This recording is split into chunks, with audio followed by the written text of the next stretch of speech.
Hey guys, welcome to Solo React Talk. Today I'm going to be reacting to a 4-minute video called the Emancipation, the Proclamation, the Civil War. Is that how? Yeah. So I'm just checking the title name here. The Emancipation Proclamation, the Civil War. Yes. Okay. 3, 2, 1.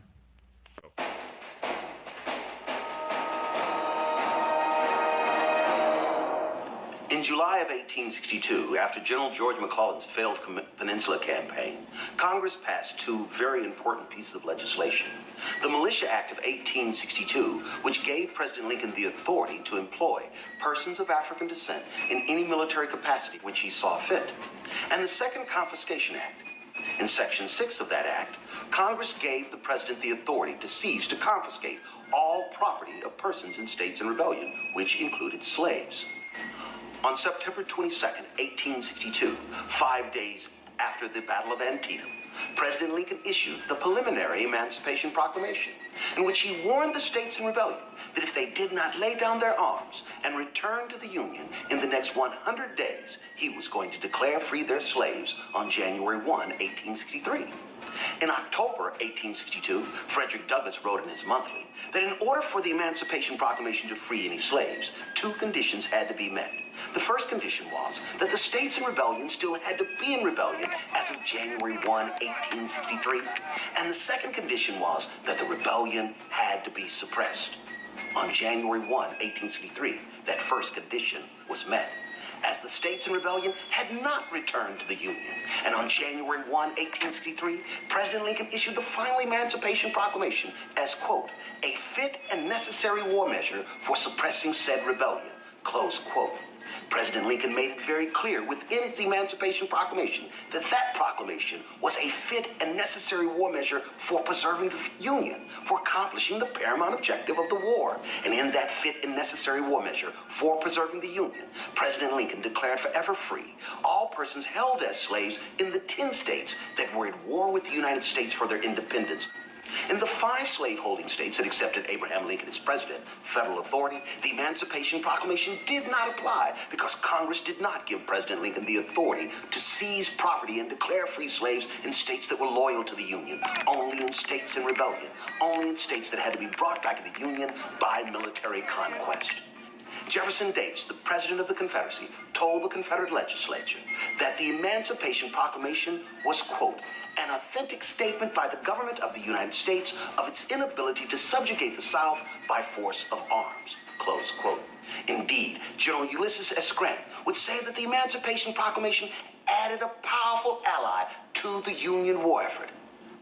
In January 1863, that regional conflict became a war for emancipation, a war for a new birth of freedom, as hundreds of thousands of Southerners, men and women of African descent, would join the Union war effort, seeking that precious gift of liberty. And this nation would march on to victory as one nation.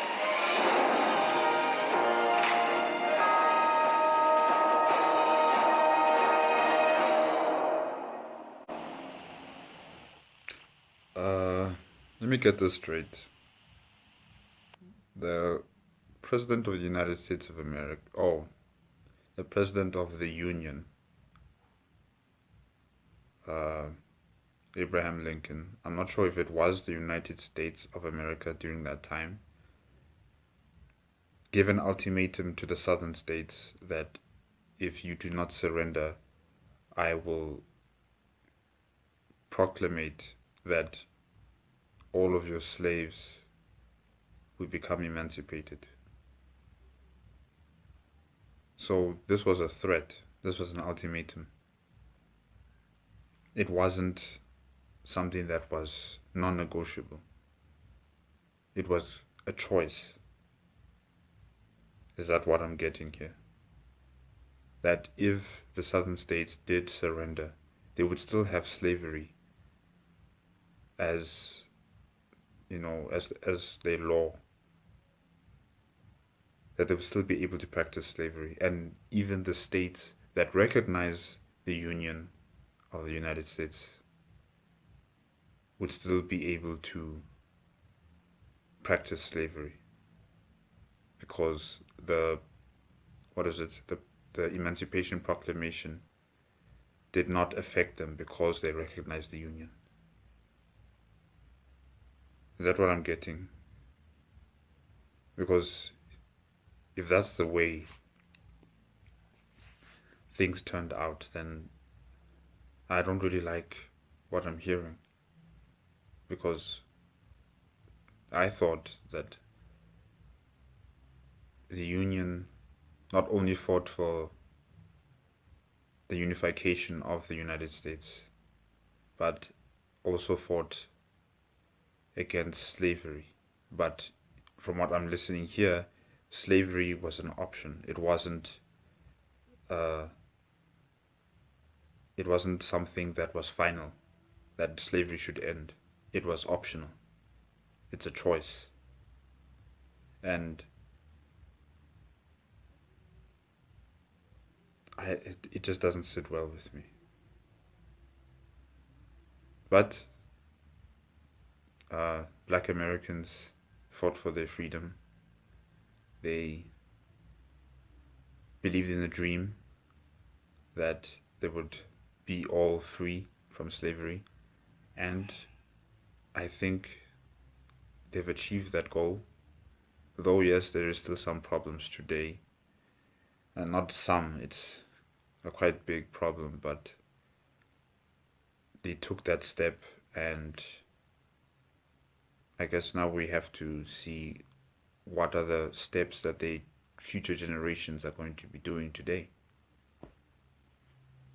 I'm gonna watch more historical documentaries on the American Civil War and the emancipation of black Americans. I'm a bit ignorant when it comes to American history, so I'm not entirely sure if what I've said right now is correct. I'm not sure. But from what I've been hearing here in these past 3 minutes, I didn't like the sound of it. Because basically what they're telling us is that the Union would have turned a blind eye to the Confederate States if they had surrendered.